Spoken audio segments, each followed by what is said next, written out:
Good morning children. सबसे पहले तो आप सभी बच्चे रोज़ की तरह अपना अटेंडेंस बना लीजिए और इसे बनाने का प्रोसेस तो आप सभी बच्चों को पता है। बस उसी प्रोसेस के अकॉर्डिंग अटेंडेंस बनाइए, फिर हम लोग आज की पढ़ाई शुरू करेंगे। सभी बच्चे ईवीएस की नोटबुक ओपन कर लीजिए और पढ़ाई शुरू करने से पहले हम लोग आज फिर से एक बात बता दूं, एग्ज़ाम से रिलेटेड नोटिस है जो कि आप जानते ही हैं। फिर से उस बात को मैं दोहरा देती हूँ। आप लोगों का एग्ज़ाम होने वाला है 2 जुलाई से, तो सभी बच्चे एग्ज़ाम के लिए तैयार हो जाएं। ओके। और इस पहला स्टेप ये है कि आप अपना व्हाट्सअप नंबर यानी कि व्हाट्सअप ऐप आप जानते ही हैं ना, जिससे हम अपने रिलेटिव से, फ्रेंड से बात करते हैं, चैटिंग करते हैं। तो वो नंबर आप अपने पापा या मम्मी का, यानी कि जो भी घर पे अवेलेबल रहता है, यानी कि आपके पापा दूर है तो उनका नहीं, जो पास में है, घर पे है, वो नंबर आप, है ना, अपना उसमें क्या कीजिएगा, आप अपना नाम लिखिएगा सभी बच्चे, है ना। अब अपने अपने मोबाइल में व्हाट्सअप नंबर में अपना नाम लिखिएगा, क्लास लिखिएगा यूकेजी और अपने फादर्स नेम, है ना, यानी कि अपने पिता का नाम लिख कर सेंड कर दीजिएगा। तो जो भी पेरेंट्स मेरी बात सुन रहे हैं वो अपने बच्चों का ऐसी तरीके से क्या करें कि आप अपने बच्चों का नाम लिख दीजिए, students name, class name and roll numbers, sorry क्या कहते हैं, फादर्स नेम लिख कर आप अविनाश सर के नंबर पे सेंड कर दीजिए, उनके व्हाट्सअप नंबर जो है उस पर सेंड कर दीजिए। इससे क्या होगा कि जैसे आप लोग ऑनलाइन क्लासेस बच्चे का करा रहे हैं, बच्चे पढ़ रहे हैं आपके, तो वही उसी तरीके से जो व्हाट्सअप नंबर हम लोग ले रहे हैं कि अविनाश सर को जाएगा, उसी व्हाट्सअप नंबर पे आपको क्वेश्चन सेंड किया जाएगा आपके बच्चे के लिए। और जिस टाइम में क्वेश्चन सेंड किया जाएगा आप बच्चों के साथ रहिएगा, बच्चों को मोबाइल दे दीजिएगा और बच्चे मोबाइल देख के उसे क्या कहते हैं, उस क्वेश्चन को पढ़ें और क्वेश्चन का आंसर दें। और आंसर देने के लिए यानी कि आंसर लिखने के लिए बच्चे के पास ऐसी पेजेस होनी चाहिए। ये जो पेज है इस तरीके की पेज होनी चाहिए, इतना ही लंबाई होनी चाहिए उसकी, चौड़ाई भी इतना ही, इसी तरीके से वाइट, इसको जिस्ता वाला पेज बोलते हैं, रजिस्टर साइज कहलाता है ये। ऐसा पेज होना चाहिए। ओके। नहीं तो नोटबुक खरीद लीजिए ऐसा, नहीं तो ऐसा पेज, है ना। और इसी पेज में बच्चों को लिखना है और लाइन नहीं छोड़नी है, neat and clean hand writing में लिखना है, साफ से लिखना है। इसलिए लाइन नहीं छोड़नी है कि ताकि एक ही पेज में ये सारा आंसर अट जाए। कोशिश कीजिएगा, अगर नहीं बाय द वे अट रहा है तो दूसरे पेज का तभी इस्तेमाल करेंगे। ओके। और दूसरे पेज का इस्तेमाल करेंगे, लेकिन दोनों पेज में अपना नाम, class, father name, subject, date दोनों पेज में लिखना है, आगे पीछे दोनों। तो इसी तरीके से सभी बच्चे कोशिश करेंगे कि एक ही लाइन में अटे, क्योंकि लाइन छोड़िएगा नहीं तो आराम से एक लाइन में अट, सॉरी एक पेज में अट जाएगा आपका सारा आंसर। और 2 सिटी में एग्जाम होगा आप लोगों का। सुबह में होगा 6 से, है ना, 9-10 के 6 से 9-10 रहेगा टाइमिंग, और शाम में 7 से 9-5 रहेगा टाइमिंग, 9-10 रहेगा टाइमिंग। ये एग्ज़ाम का टाइमिंग है। ओके। तो सभी बच्चे टाइम का ख्याल रखेंगे और 1 घंटा का एक पेपर होगा। ओके, ध्यान रखिएगा आप लोगों का इसी तरीके से। और एग्ज़ाम में जो भी आपको पढ़ाया गया है, यानी कि बुक में जो क्वेश्चन है, बुक का क्वेश्चन नहीं रहेगा। समझ में आई मेरी बात? बुक का क्वेश्चन नहीं रहेगा, क्योंकि आप लोग चीटिंग कर सकते हैं, घर पे एग्जाम हो रही है तो कुछ भी आप लोग देख के लिख सकते हैं। इसीलिए आप लोगों के लिए ही है कि बुक का क्वेश्चन नहीं रहेगा। चैप्टर जो आपको पढ़ाया गया है चैप्टर से रिलेटेड रहेगा, बुक के बीच में से रहेगा, चैप्टर से रिलेटेड पॉइंट्स रहेंगे। आपको तो मैंने ऐसे भी पढ़ाया है बहुत सारी चीज़, और चैप्टर से अलग अलग चीज़ भी मैंने रिलेटेड कराया है, इनकी चैप्टर से ही, बुक का क्वेश्चन नहीं है लेकिन चैप्टर से रिलेटेड बहुत सारे क्वेश्चन कराए हैं। बस उसी सब चीज़ को आप अच्छे से पढ़ लीजिए, ध्यान से पढ़ लीजिए, समझ समझ के पढ़ लीजिए, उसी सारी चीज़ों से रिलेटेड आएगा। और बच्चे घर पे एग्ज़ाम दे रहे हैं तो मेरी पेरेंट्स से रिक्वेस्ट है कि पेरेंट्स हम लोगों की हेल्प करें। हेल्प क्या करनी है कि जब बच्चे आपके एग्ज़ाम दे रहे होंगे, एग्ज़ाम का जो डेट है और एग्ज़ाम का जो टाइमिंग है, उस समय आप अपने बच्चों के साथ रहिए और बच्चों को गाइड कीजिए कि बच्चे किस तरीके से एग्ज़ाम दे रहे हैं। बस उनका उस समय वहाँ पे रहना है। आप उनको आंसर नहीं बताइए, बस आपको गाइड करना है कि बच्चे जो आपके लिख रहे हैं वो नीट एंड क्लीन लिख रहे हैं कि नहीं लिख रहे हैं, प्रॉपर वे में लिख रहे हैं कि नहीं लिख रहे हैं, और बिना चीटिंग के लिख रहे हैं कि नहीं लिख रहे हैं, इस बात का आपको ख्याल रखना है। तो सभी पेरेंट्स हम लोगों की रिक्वेस्ट है कि आप लोग प्लीज़ इतना तो हम लोगों के लिए कर सकते हैं, अपने बच्चों के लिए कर सकते हैं, तो ये काम कीजिए। उनको आंसर बिल्कुल नहीं बताइए, क्वेश्चन समझा दीजिए, वैसे हम लोग भी समझा देंगे, बट फिर भी आप लोग भी, अगर हो सकता है बच्चे हैं नहीं समझ पा रहे हैं तो आप लोग समझा दीजिए, लेकिन उनको आंसर नहीं बताइएगा। ओके, आंसर नहीं बताइएगा और बच्चों को गाइड कीजिएगा कि आप बच्चे चीटिंग भी ना करें, इस बात का भी आप लोगों को ख्याल रखना है।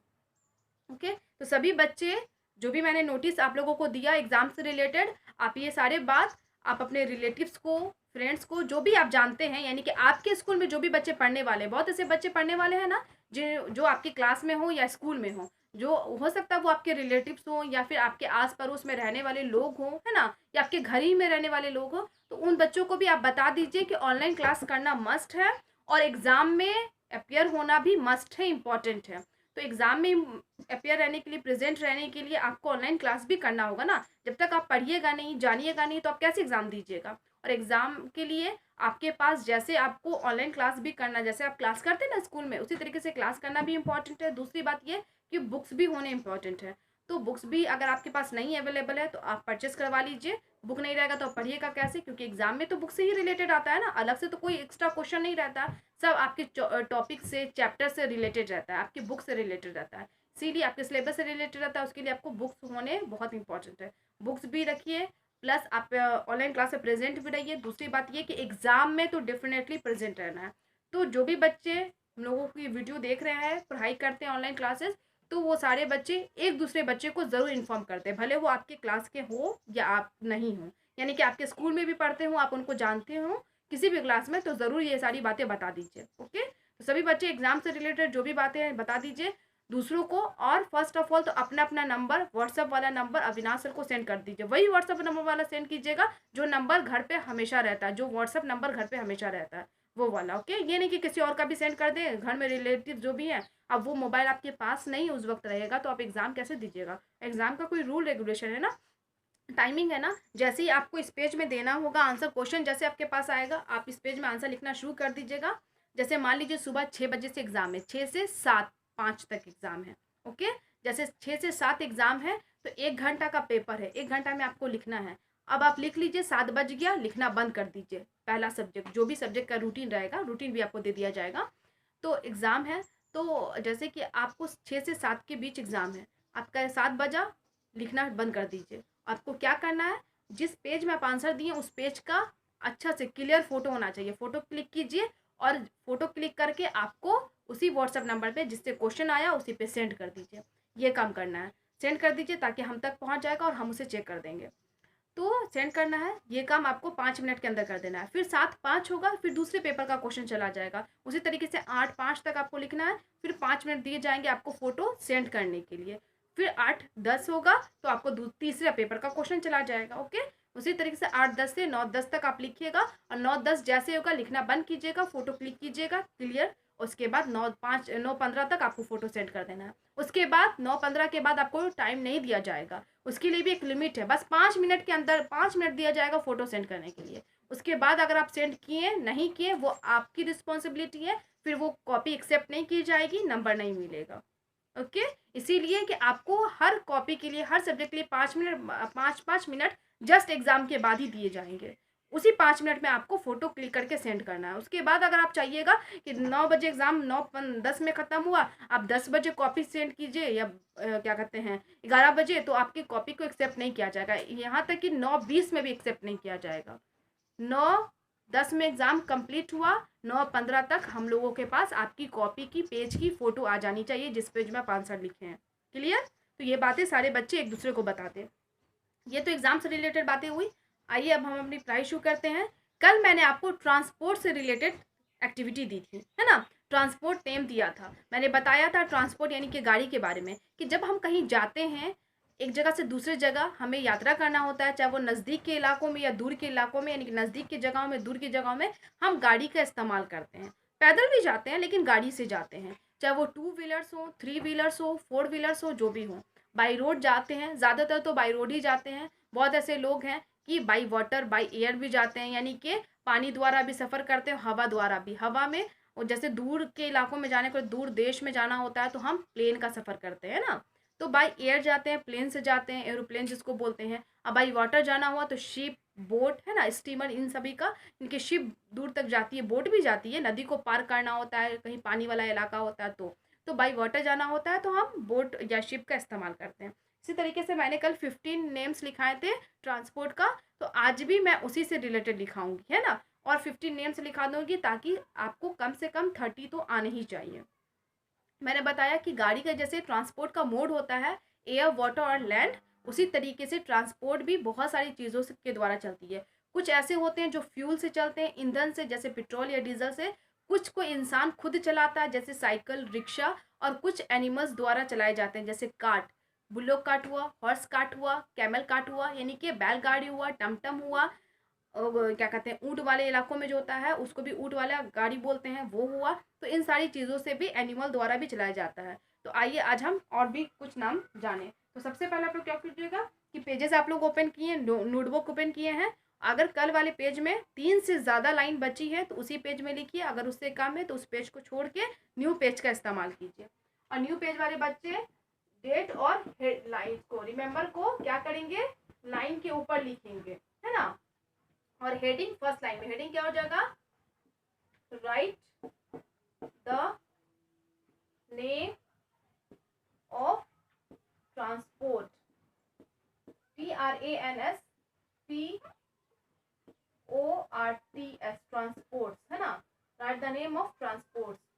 तो ये हेडिंग है ना, आपको क्या करना है, लाइन पे लिखना है, फर्स्ट लाइन पे। और हाफ पेज वाले बच्चे क्या करेंगे, कल जो लिखे हैं कल वाला, उसके बाद जगह लाइन खींच देंगे। लाइन खींचने के बाद तब डेट और रिमेंबर एक लाइन पे लिखेंगे, दूसरे लाइन में ये लिखेंगे और तीसरी लाइन से लिखना शुरू करेंगे।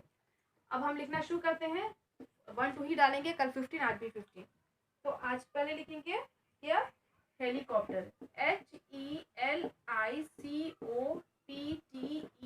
हेलीकॉप्टर। सेकेंड हो जाएगा rocket, ROCKET, rocket. Third GLIDER, glider. Four hot, HOT, hot, AIRBALLON, balloon. 5 में CART, कार्ट। 6 में JEET, जीप। 7 TAXI, taxi. अब देखिए यहाँ क्या है, पहले इसे समझ लेते हैं, पढ़ लेते हैं, उसके बाद फिर नेक्स्ट बनाएंगे। तो पहला क्या है, हेलीकॉप्टर, HELICOPTER, हेलीकॉप्टर। हेलीकॉप्टर भी हवा में उड़ता है ना, हवा में उड़ाई जाती है, लेकिन ये प्लेन से छोटा होता है ना। इसमें कुछ ही लोग बैठते हैं, 3 या 4 लोग बैठते हैं, 1 2 पायलट रहता है और 2 या 3 पैसेंजर बैठते हैं बस। ये प्राइवेट भी जनरली होता है, बहुत रिच लोग इसे है ना अफोर्ड करते हैं, खरीदते हैं। दूसरा है रॉकेट, ROCKET, रॉकेट। रॉकेट किस लिए इस्तेमाल किए जाते हैं, जब स्पेस में जाना होता है या किसी अदर प्लैनेट पे जाना होता है, यानी कि अंतरिक्ष में जाना होता है, ग्रहों पे जाना होता है, तो रॉकेट का इस्तेमाल किया जाता है। ये बहुत ही फास्ट होता है और देखते हैं बहुत छोटा, जैसे एस्ट्रोनॉट्स या फिर कोई भी साइंटिस्ट इसका इस्तेमाल करते हैं। ओके, आम पब्लिक नहीं इसका इस्तेमाल कर सकती है। ग्लाइडर, ग्लाइडर भी क्या है, जस्ट लाइक हेलीकॉप्टर जैसा ही है, बट हेलीकॉप्टर में बैठने की जगह ही रहती है दूसरे तरीके से, और ग्लाइडर में बड़ा बड़ा आपको क्या रहता है, आप देखे होंगे बुक में, आपकी बुक में होगा, ग्लाइडर में बहुत बड़ा बड़ा ऐसा दूर से लगेगा, जब आसमानों में वो उड़ता है तो ऐसा लगता है कि वो क्या है, एकदम एक पंछी उड़ रहा है, बड़ा सा बाज या चिल उड़ रहा है, इस तरीके का फील होता है। चौथा है hot air balloon, HOT, hot, AIRAIRBALLON, hot air balloon, है ना, इसमें हाइफन है। ये जस्ट लाइक पैराशूट है ना, बड़ा सा बलून है, उसमें आग जलता रहता है और वो भाप से उड़ता है। ये सब क्या है, ये मतलब helicopter, rocket, glider, hot air balloon, ये सब क्या है, एयर ट्रांसपोर्ट है, यानी कि हवा में चलने वाली गाड़ियां हैं। उसके बाद cart, CAT, cart, cart means ठेला गाड़ी। जैसे ठेला वाला कोई इंसान भी चलाता है ठेला को, और एनिमल्स द्वारा भी चलाया, जैसे टमटम, उसमें क्या होता है, आगे में हॉर्स लगे रहते हैं, पीछे में गाड़ी रहता है, ठेला जैसा गाड़ी रहता है। उसके बाद बुल्लोक कार्ट, जैसे बैल लगे रहते हैं, पीछे में गाड़ी रहती है। कैमल रहता है, आगे में कैमल, पीछे में गाड़ी, उसी से लकड़ी का ही रहता है, एनिमल्स को आगे लगा के जानवर दौड़ते हैं तो वो गाड़ी चलती है। उसके बाद जीप, JEEP, जीप। जीप देखे होंगे आपको, अक्सर जीप का इस्तेमाल कौन लोग करते हैं, पुलिस लोगों के लिए किया जाता है। उसके बाद है टैक्सी, TAXI, टैक्सी। शहरों में लोग अगर पब्लिक ट्रांसपोर्ट का इस्तेमाल करते हैं तो ऑटो रिक्शा या तो टैक्सी का इस्तेमाल करते हैं, है ना। अपने इलाकों में भी हम लोग जैसे अगर पब्लिक ट्रांसपोर्ट में जाना होता है नज़दीक जगहों में, तो या तो लोग ऑटो रिक्शा का, जिसको हम लोग ऑटो बोलते हैं, टेम्पो बोलते हैं, उसका इस्तेमाल करते हैं, नहीं तो टैक्सी का इस्तेमाल करते हैं। इसी तरीके से 1 से लेकर 7 तक आप पहले नोट कीजिए, पूरा पहले एक बार नोट कर लीजिएगा, मैं 15 तक लिखाऊंगी। उसके बाद आप क्या कीजिएगा, स्केल की हेल्प से लाइन खींचिएगा, है ना, 2 टाइम्स लाइन खींचिएगा। उसके बाद आप एक बार खुद से नोट कीजिएगा बोर्ड पे से। दूसरी बार आपको क्या करना है, ये सारे बच्चे को पता है पर्पल के लिखना है HELICOPTER हेलीकॉप्टर। उसी तरीके से यहाँ पे भी HELICOPTER हेलीकॉप्टर। ओके, इस तरीके से आप सभी बच्चे लिखिएगा। अगर कुछ वर्ड ऐसे बड़े हैं जैसे हॉट एयर बलून, इसको क्या कर दीजिएगा, एक ही बार लिखिएगा, है ना, एक बार नोट कीजिएगा, एक बार खुद से लिखिएगा। बाकी सभी वर्ड तो दो दो बार अट ही जाएंगे। ओके, तो ये इस तरीके से आप सभी बच्चे लिखिएगा। अब मैं इसे वाइप कर रही हूँ, बाकी का जो बचा उसे लिखूंगी।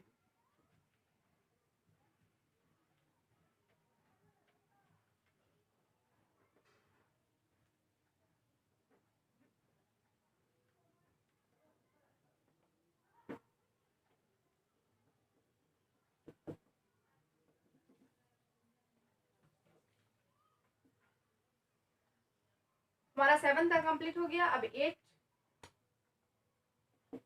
TRACTOR tractor, VAN van, YACHT याच,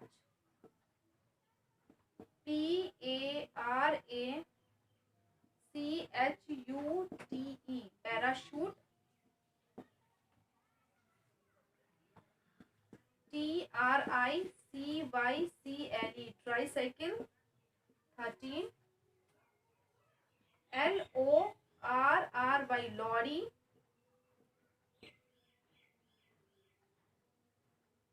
के बाद है CARRRAIAGE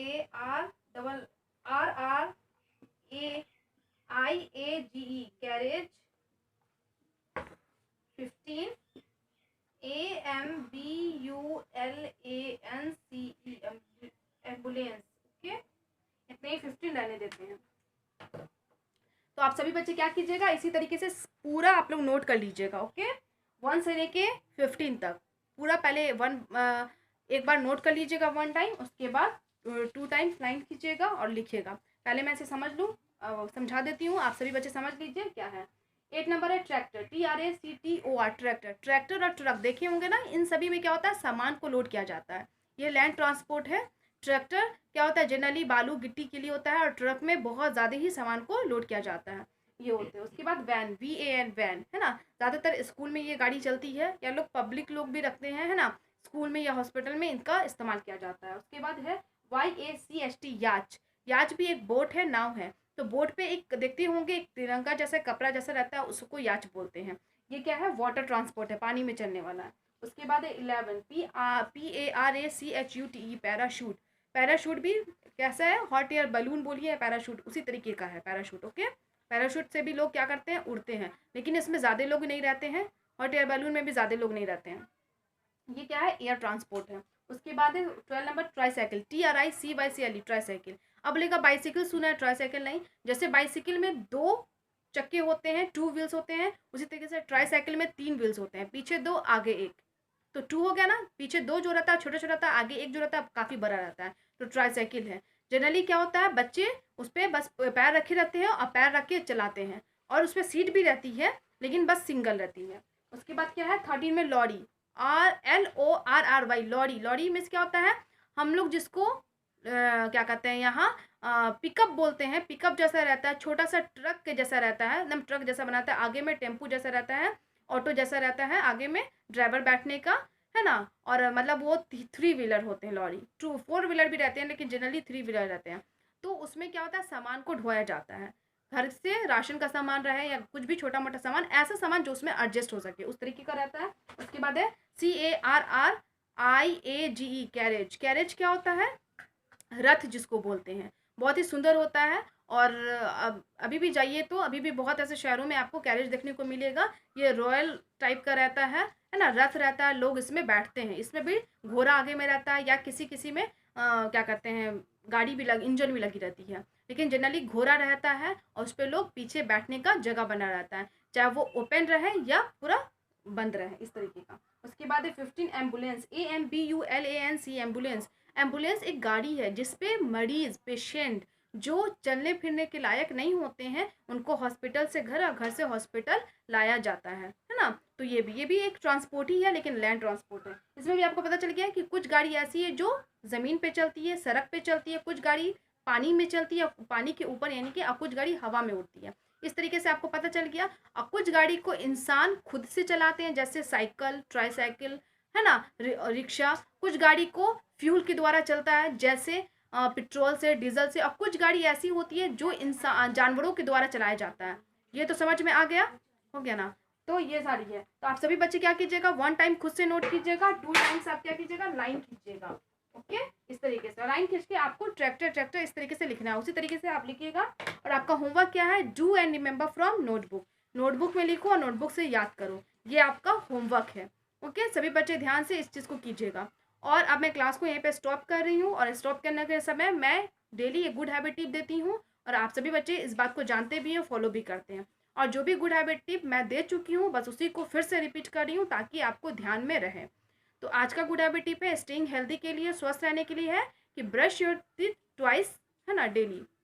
यानी कि आपको एक दिन में 2 बार ब्रश करनी है, प्रतिदिन 2 बार ब्रश करनी है, सुबह उठने के बाद और रात में सोने से पहले 2 बार ज़रूर ब्रश कीजिए। सुबह तो सभी ब्रश करते हैं उठने के बाद, लेकिन बहुत कम लोग रात में सोने से पहले करते हैं। तो मेरी सभी बच्चों से रिक्वेस्ट है कि आप भी रात में सोने से पहले ब्रश करें, और आप अपने फैमिली मेम्बर्स को या दूसरे लोगों को भी ये बात बताएं कि रात में सोने से पहले भी ब्रश कीजिए। ओके, इससे दांत साफ रहेगी। तो ये काम सभी बच्चे करेंगे, डेली इस गुड हैबिट टिप को फॉलो करेंगे। और आपका होमवर्क है, do and remember from notebook. और एग्जाम से रिलेटेड जो भी बातें हैं मैंने आपको बताई, ये सारी बातें आप दूसरे बच्चों को भी बता दीजिए, जो भी आपके स्कूल में पढ़ने वाले बच्चे हैं। क्लियर? आज के लिए इतना ही। Thank you all.